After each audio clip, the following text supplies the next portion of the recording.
이것은 스승의 목소리이다. 외침과 어루만짐이다.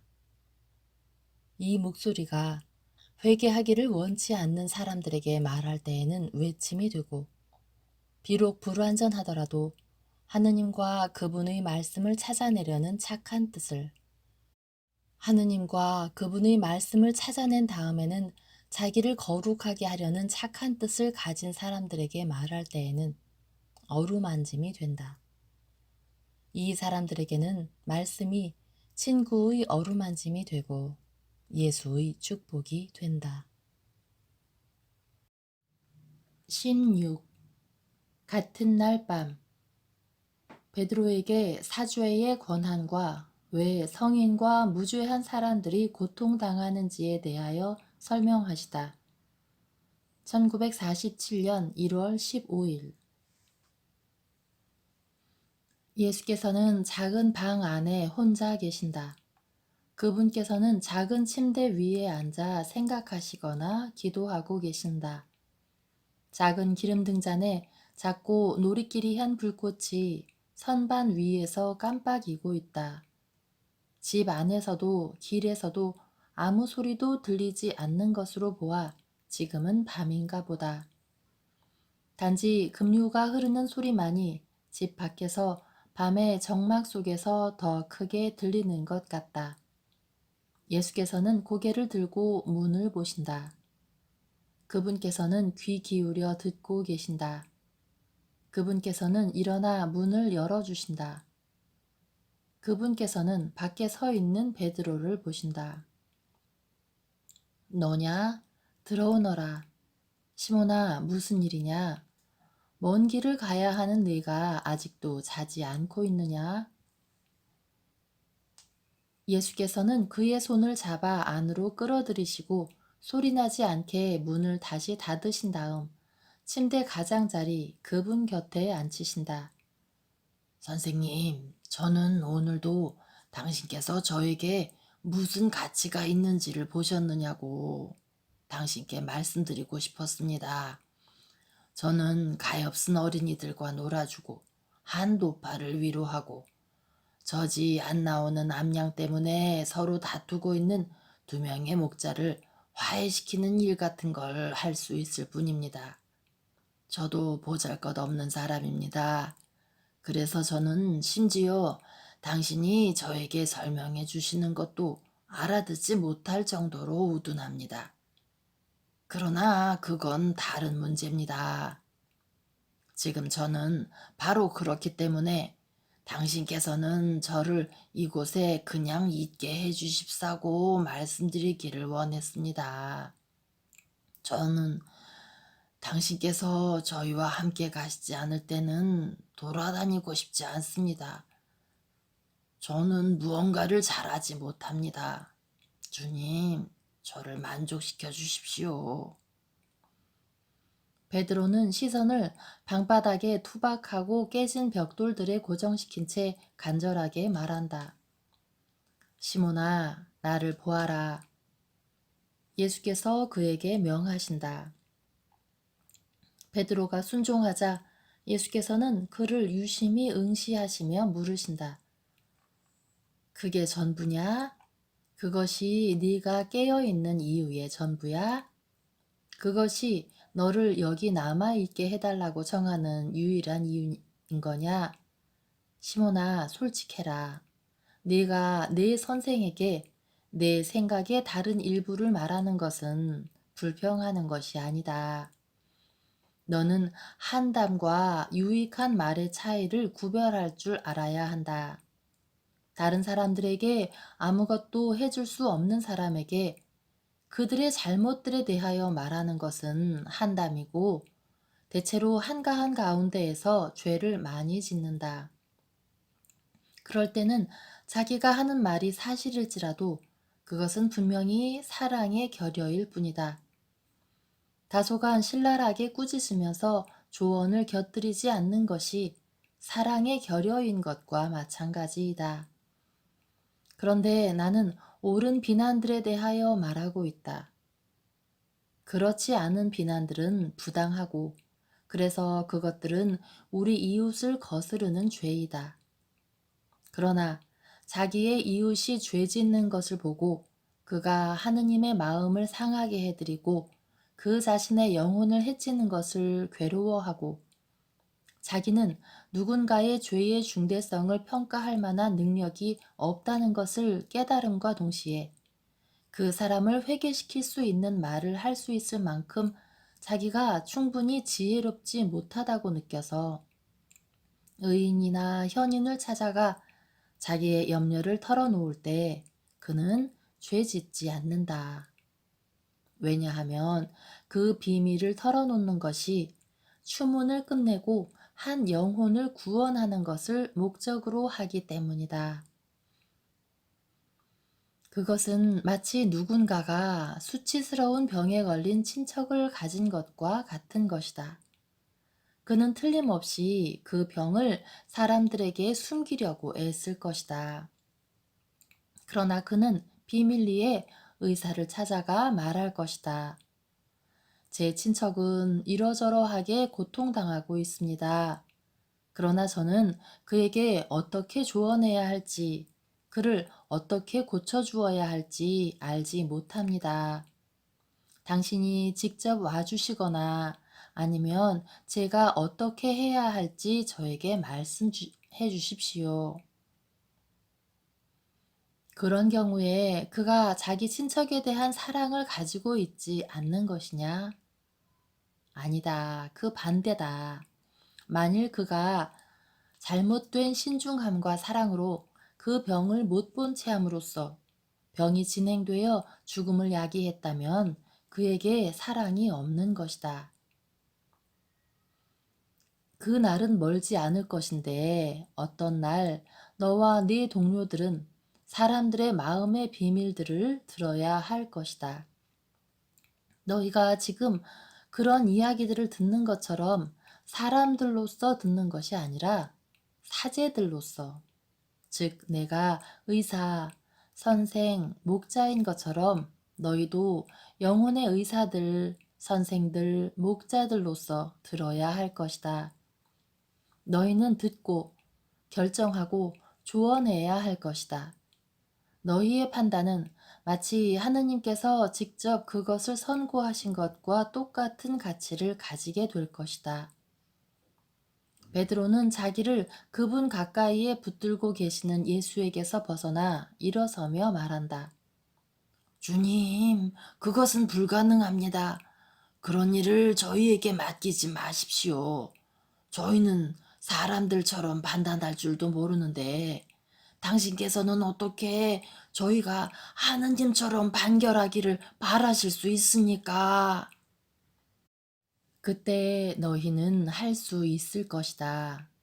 왜냐하면 하느님의 성령께서 너희 위를 맴도시며 그분의 빛으로 너희를 관통하실 것이기 때문이다. 너희는 사람들이 너희의 조언을 듣거나 용서받기 위하여 너희에게 내보일 사실들의 7가지 조건들을 고려하여 판단할 줄 알게 될 것이다. 내 말을 주의 깊게 듣고 힘써 기억해라. 때가 되면 하느님의 성령께서 너희에게 내 말을 생각나게 해 주실 것이다. 그러나 동시에 내 자신의 지성으로 힘써 기억해라. 하느님께서 너에게 지성을 주시어 네가 하느님으로부터 모든 것을 바라고 주장하도록 너를 이끄는 게으름과 정신적인 주제넘음 없이 그것을 사용할 수 있게 해 주시기 때문이다. 네가 내 대신 내 위치에서 선생, 의사, 목자가 되었을 때, 그래서 신자가 네 발 앞에 와서 그 자신의 행위나 남의 행위에 의하여 야기된 그의 마음의 혼란을 하소연한다면 너는 항상 다음 7가지 질문들에 유의해야 한다. 누가 죄지었는가? 무엇을? 죄의 내용은 무엇인가? 어디서? 어떤 장소에서? 어떻게? 어떤 상황에서? 무엇으로 또는 누구와? 죄의 재료였던 도구나 사람은 왜?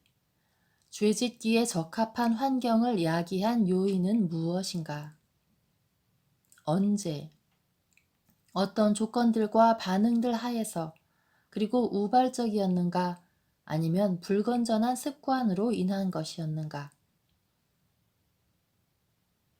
왜냐하면 시몬아 보아라. 같은 죄라도 그것을 야기한 모든 상황과 그것을 저지른 사람들에 따라 무한히 많은 뉘앙스와 정도가 있을 수 있다. 예를 들어 가장 흔한 죄인 유욕의 죄와 재물에 대한 탐욕의 죄를 고찰해보자. 누군가가 음행의 죄를 지었거나 자기가 그런 죄를 지었다고 생각한다. 왜냐하면 사람들은 때때로 유혹을 죄와 혼동하거나 불건전한 욕망에 의하여 인위적으로 야기된 자극들과 고통스러운 질병의 결과인 생각들도 같다고 생각하거나 또는 때때로 살과 피가 내적으로 갑작스러운 목소리들을 울려 퍼지게 하여 생각이 미쳐 그것들을 경계하고 그것들을 억제하기 전에 그것들이 생각 안에 떠오르기 때문이다. 누군가가 너에게 와서 저는 음행의 죄를 지었습니다 하고 말한다면 만일 네가 불완전한 사제라면 너는 저주받을 것이다 하고 말할 것이다. 그러나 나의 베드로야, 너는 그렇게 말하면 안 된다. 너는 예수의 베드로이고 자비의 후계자이기 때문이다. 그러므로 너는 단죄하기 전에 네 앞에서 우는 마음을 친절하고 조심스럽게 살펴보고 어루만져서 죄, 상상의 죄, 양심의 가책의 모든 면을 확인해야 한다. 나는 친절하고 조심스럽게라고 말했다. 너는 네가 선생과 목자일 뿐만 아니라 의사이기도 하다는 것을 기억해야 한다. 의사는 상처를 덧나게 하지 않는다. 만일 궤저가 있다면 그는 그것을 잘라낼 것이다. 그러나 그는 절개된 조직을 제거하지 않고 봉합해야 할 때는 날렵한 손으로 그 환부를 덮고 처치할 줄을 안다. 너는 네가 의사이자 목자일 뿐만 아니라 선생이기도 하다는 것을 기억해야 한다. 선생은 자기 학생들의 나이에 따라 자기의 말을 조절한다. 만일 죄 없는 어린이들이 모르는 동물의 법칙들을 어린이들에게 알려주어 그들에게 나쁜 지식을 가르쳐 그들을 조숙하게 만드는 교사가 있다면 그것은 수치스러운 일일 것이다. 영혼들을 다룰 때 신중하게 질문해야 한다. 너는 너 자신과 다른 사람들을 존중해야 한다. 만일 네가 모든 영혼을 네 자녀들로 본다면 그것은 쉬울 것이다. 아버지는 원래 자기 자녀들의 선생, 의사, 인도자이다. 그러므로 죄로 인하여 죄 지었다는 두려움으로 마음이 어지러워져서 너에게 오는 모든 사람을 아버지의 사랑으로 사랑해라. 그러면 너는 아무도 상처 입히거나 분개하게 하지 않고 판단할 수 있을 것이다. 너는 내 말을 알아듣느냐?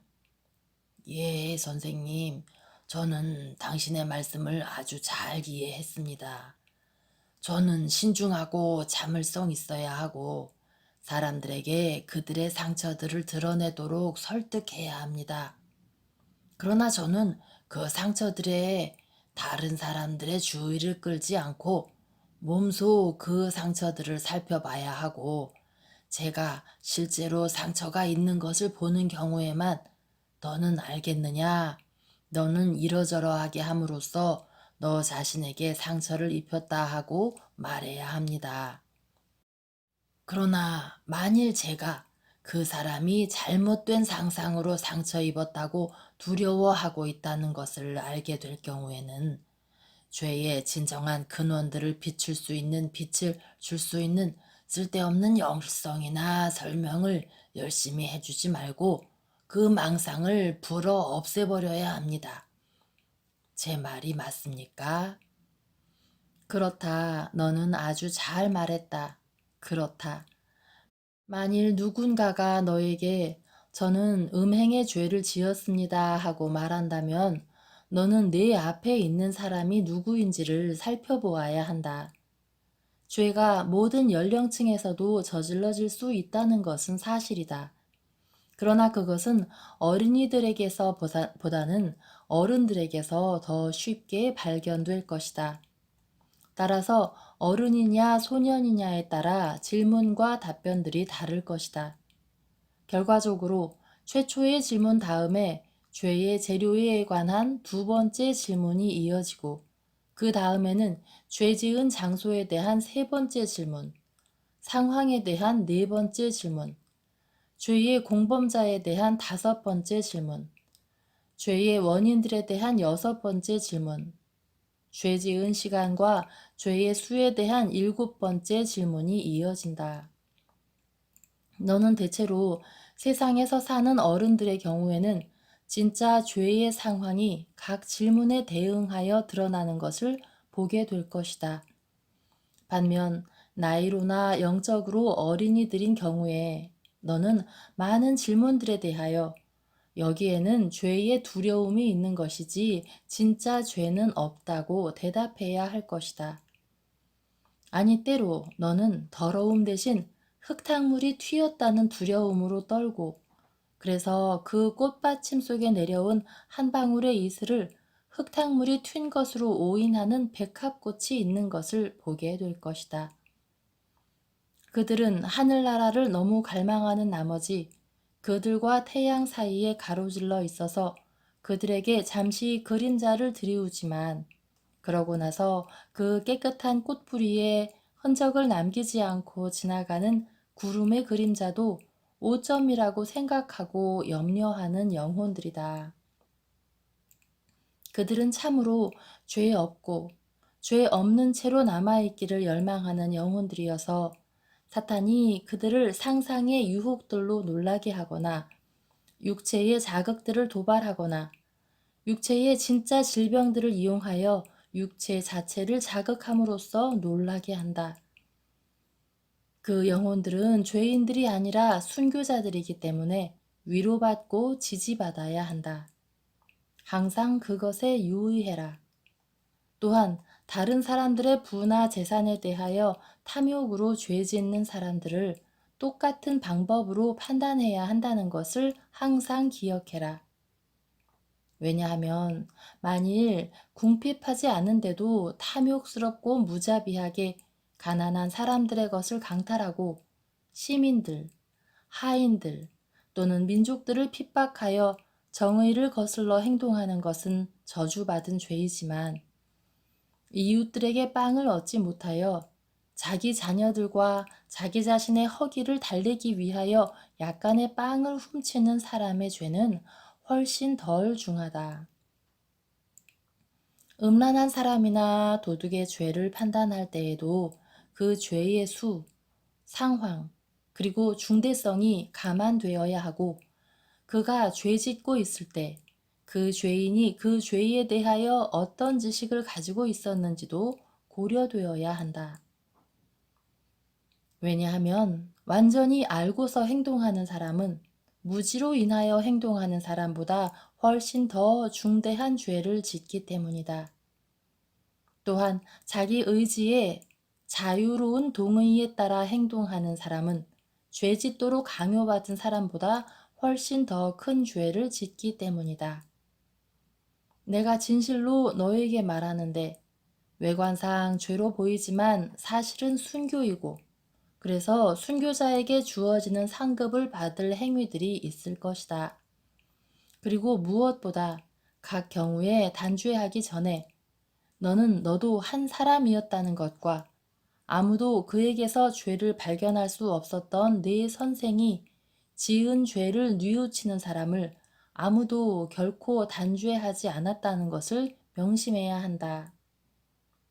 네 형제들과 네 자녀들의 죄를 7번씩 70번, 그리고 심지어 70번씩 70번이라도 용서해라. 왜냐하면 어떤 병자가 다시 병에 걸렸다는 이유만으로 그에게 구원의 문들을 닫는 것은 그를 죽이기를 원하는 것이기 때문이다. 너는 알아들었느냐? 예, 저는 알아들었습니다. 아주 분명하게 그것을 알아들었습니다. 좋다. 그럼 네가 생각하는 것을 나에게 말해라. 예, 저는 당신께 말씀드리겠습니다.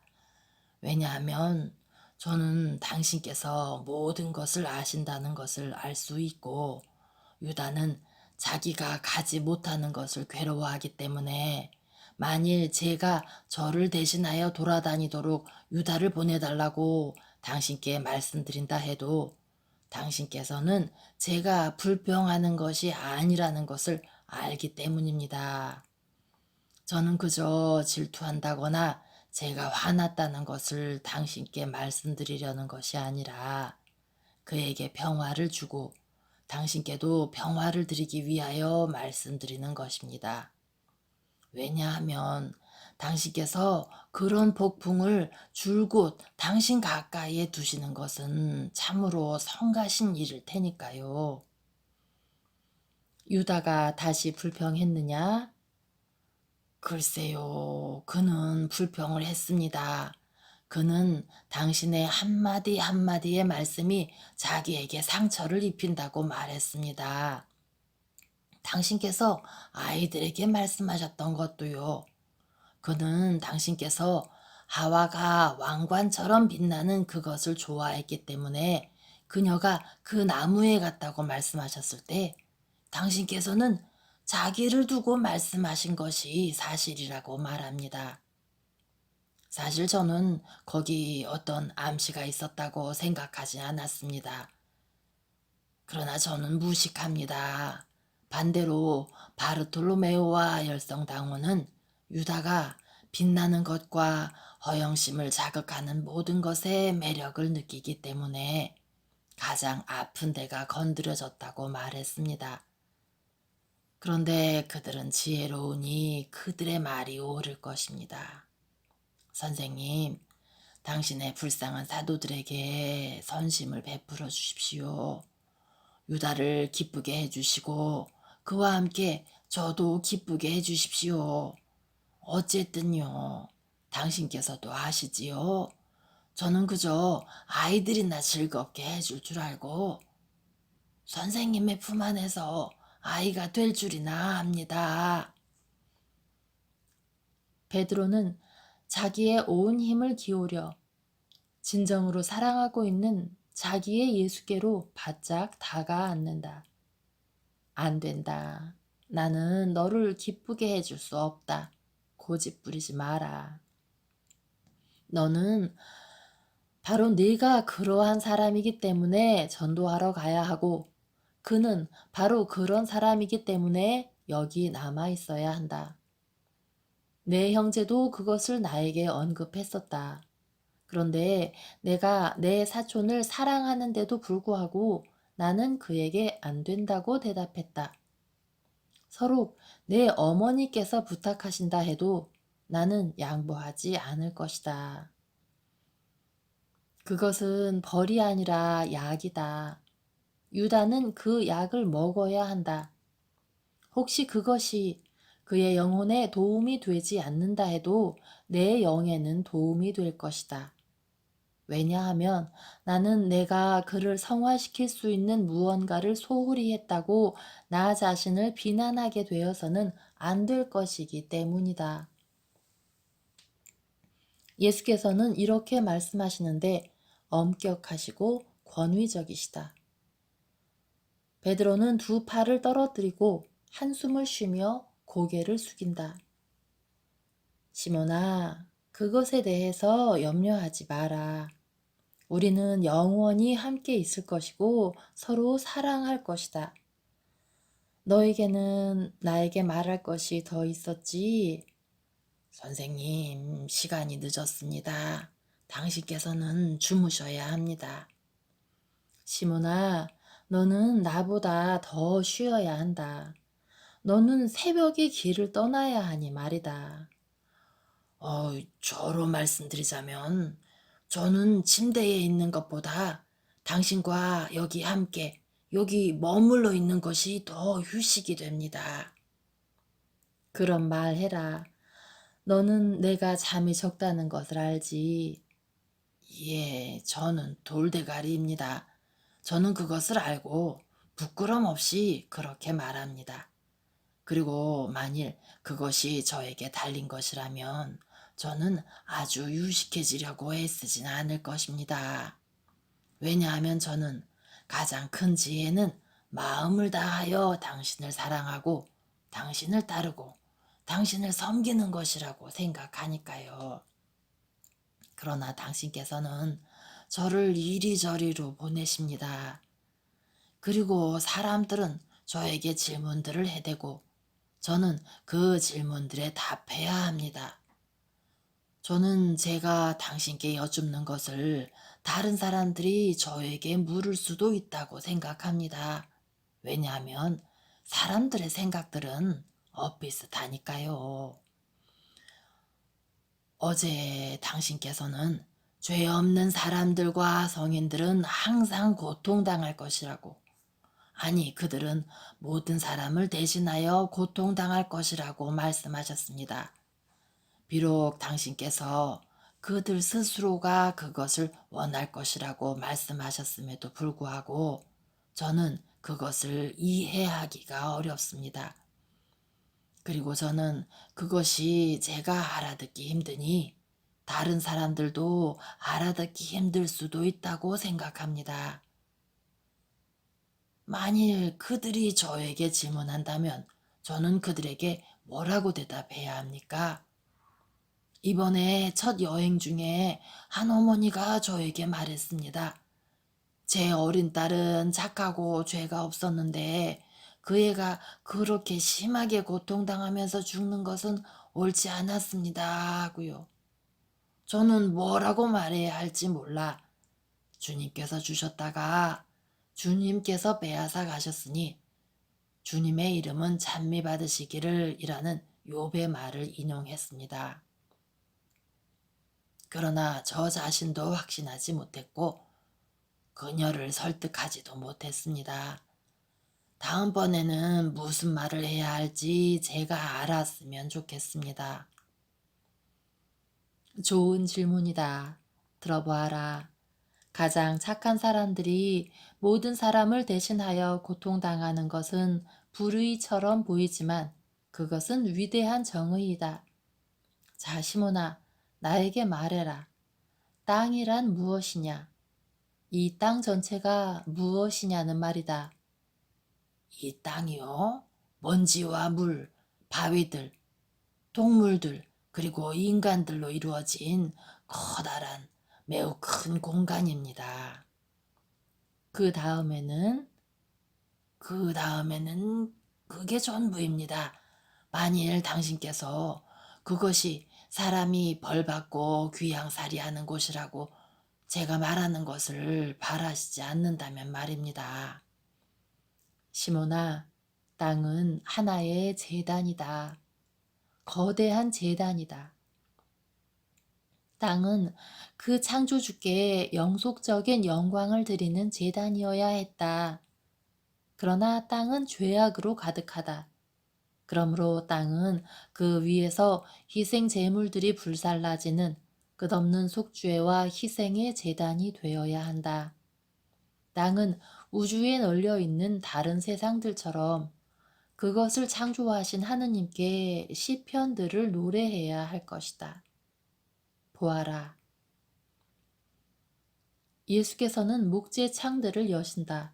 그러자 활짝 열린 넓은 창으로 밤의 서늘한 기운과 개울물의 졸졸거리는 소리와 달빛이 들어오고 별들이 흩뿌려진 하늘이 보인다.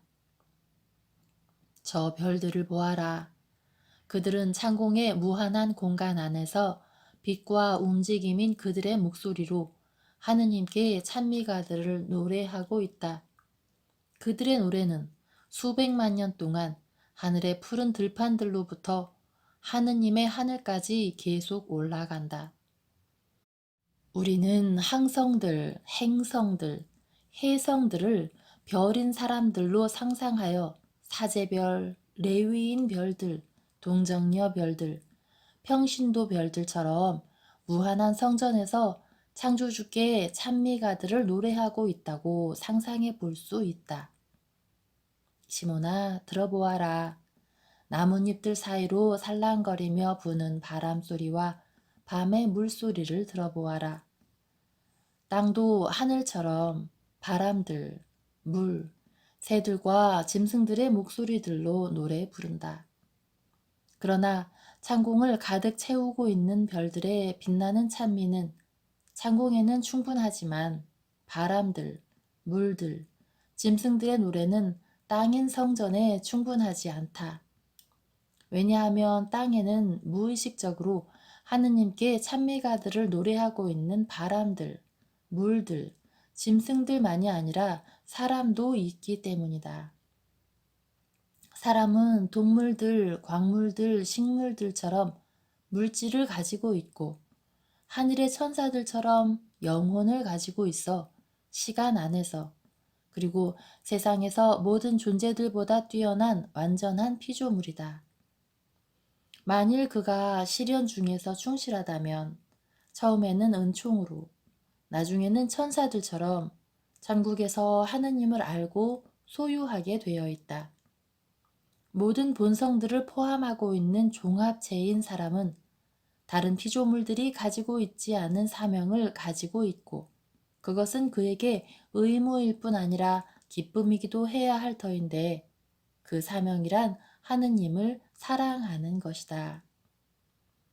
하느님께서 사람에게 생명을 주시고 생명 외에도 하늘을 주신 사랑에 대하여 그분께 갚아드리기 위하여 지적으로 그리고 자발적으로 그분을 사랑해야 한다. 지적인 예배를 드려야 하는 것이다.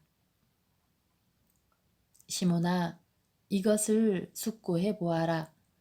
하느님께서는 피조물에게서 무슨 유익을 얻으시느냐? 그분께서는 무슨 이익을 취하시느냐? 그분께서는 아무 이득도 얻지 않으신다. 피조물은 하느님을 더 크게 하지 못하고 그분을 거룩하게 하지 못하고 그분을 부유하게 해드리지 못한다. 그분께서는 무한하시다. 피조물이 존재하지 않았다 해도 그분께서는 그러하셨을 것이다. 그러나 사랑이신 하느님께서는 사랑을 가지기를 원하셨다. 그래서 그분께서는 사랑을 가지기 위하여 창조하셨다.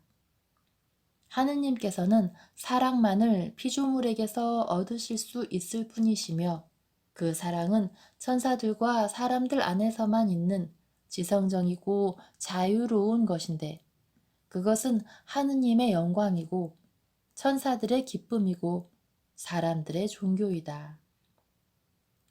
땅의 큰 제단이 찬미와 사랑의 간구를 그치는 날에 땅은 존재하기를 멈출 것이다. 왜냐하면 사랑이 꺼지면 속죄도 끝날 것이고 하느님의 진노는 지상의 지옥이 되어버린 땅을 멸망시키실 것이기 때문이다. 그러므로 땅이 존재하려면 그것은 사랑해야 한다. 또한 땅은 사람들이 지성을 가지고 사랑하고 기도하는 성전이어야 한다. 그런데 성전에서 항상 어떠한 제물들이 바쳐지느냐? 깨끗하고 티 없고 흠 없는 제물들이다. 그런 제물들만이 주님께 받아들여지는 유일한 제물들이다. 그것들은 이른 열매들이다. 왜냐하면 가장 좋은 것들이 가족의 아버지에게 드려져야 하고 만물의 이른 열매들과 정선된 것들이 인류 가족의 아버지이신 하느님께 드려져야 하기 때문이다. 나는 땅이 두 가지 희생의 의무를 가지고 있다고 말했다. 그것은 찬미의 의무와 속죄의 의무이다.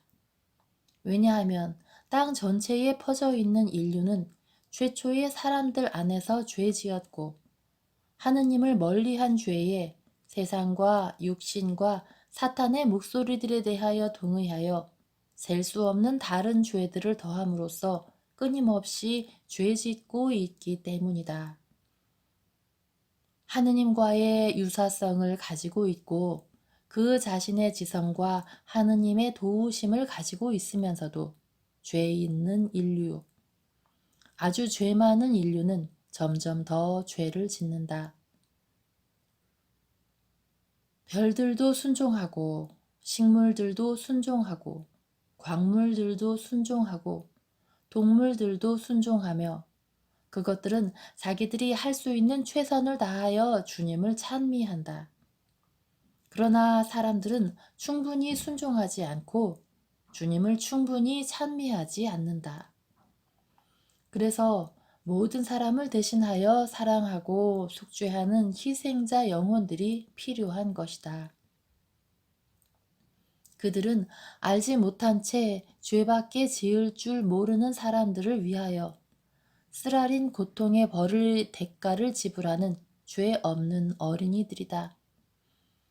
그들은 또한 모든 사람을 위하여 기꺼이 자신들을 희생하는 성인들이다. 머지않아 영원에 비하면 1년이나 1세기도 항상 짧은 시간이다. 머지않아 더 이상 땅의 큰 성전의 제단 위에서 희생들이 바쳐지지 않을 것이다. 다시 말해 영원한 희생, 완전한 희생과 함께 희생들, 사람들의 희생들은 바쳐지지 않을 것이다. 시몬아, 당황하지 말아라. 나는 내가 몰록, 바알, 아스타롯에 대한 예배의식들과 같은 예배의식을 세우겠다고 말하고 있는 것이 아니다. 사람들 자신들이 우리를 제물로 바칠 것이다. 너는 알아듣겠느냐? 그들은 우리를 제물로 바칠 것이다. 그러면 우리는 모든 사람들을 대신하여 속죄하고 사랑하기 위하여 기꺼이 죽음을 직면할 것이다. 그 다음에는 사람들이 더 이상 사람들을 제물로 바치지 않는 날들이 올 것이다. 그러나 항상 사랑이 영속적인 제물 안에서 큰 제물과 함께 불사를 깨끗한 제물들이 있을 것이다. 나는 하느님의 사랑과 하느님에 대한 사랑을 말하고 있다. 진실로 그 제물들이 미래의 날들과 미래의 성전의 제물들일 것이다. 더 이상 어린 양, 순념소, 송아지, 비둘기들이 아니라 사람의 마음의 제물이 하느님을 기쁘게 해드리는 것이다. 다윗은 그것을 깨달았다. 그런데 새로운 시대, 영과 사랑의 시대에는 그 제물만이 합당한 제물일 것이다. 시몬아, 하느님께서 큰 죄와 사람들의 수많은 죄들에 대한 하느님의 정의를 진정시키기 위하여 육화되어야 하셨으니 진리의 시대에는 사람들의 영의 제물들만이 주님을 진정시켜 드릴 수 있다는 것을 생각해라. 너는 생각하고 있다. 그렇다면 지극히 높으신 그분께서 짐승들의 새끼들과 식물의 열매들을 그분께 제물로 바치라고 사람들에게 명하셨을까? 내가 너에게 말해주겠다. 왜냐하면 내가 오기 전에 사람은 얼룩진 희생이었고 하느님의 사랑은 알려지지 않았기 때문이다. 이제 사랑이 알려질 것이다.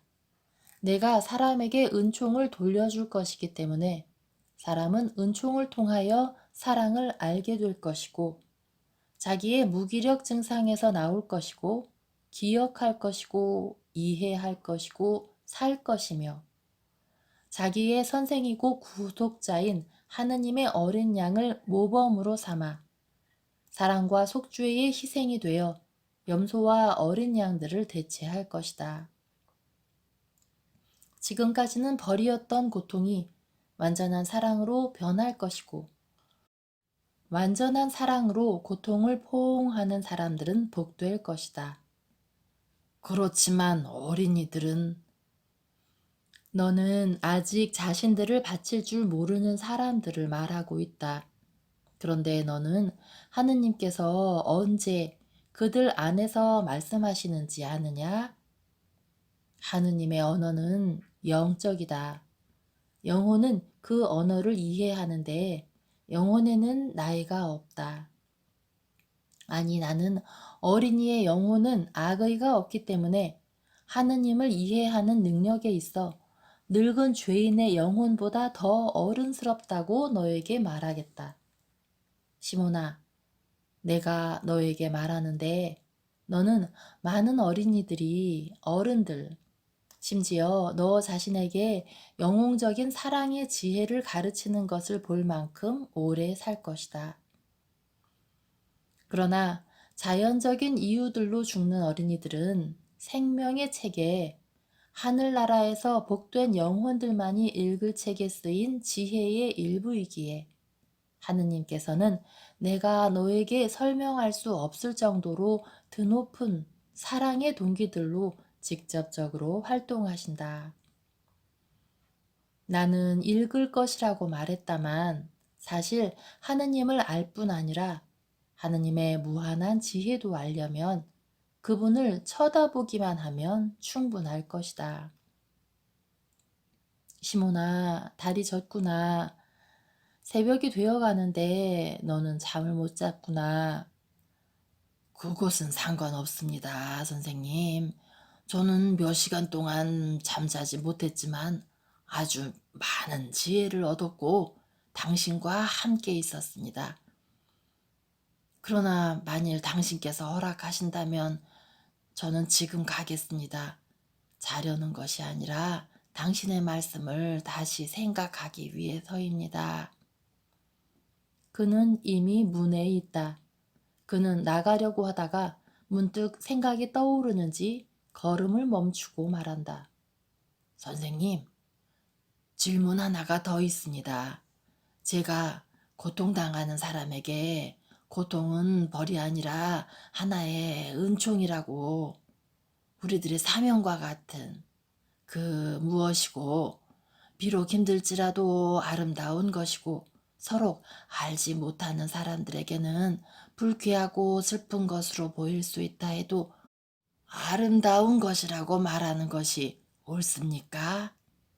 그렇다, 시몬아. 그렇게 말해도 된다. 그것은 진리이다. 고통을 받아들여 그것을 올바르게 쓸 줄 알 때, 그것은 벌이 아니다. 시몬아, 고통은 사제직과 유사하다. 그것은 모든 이에게 열려있는 사제직이다. 그것은 하느님의 마음에 큰 영향을 미치는 사제직이다. 그것은 큰 공로이다. 죄와 동시에 태어난 고통은 정의를 진정시킬 수 있다. 왜냐하면 하느님께서는 증오가 고통을 주기 위하여 만들어낸 것도 선한 목적들을 위하여 사용하실 수 있다. 나는 죄를 없애기 위하여 다른 방법을 선택하지 않았다. 이것보다 더 훌륭한 방법이 없기 때문이다.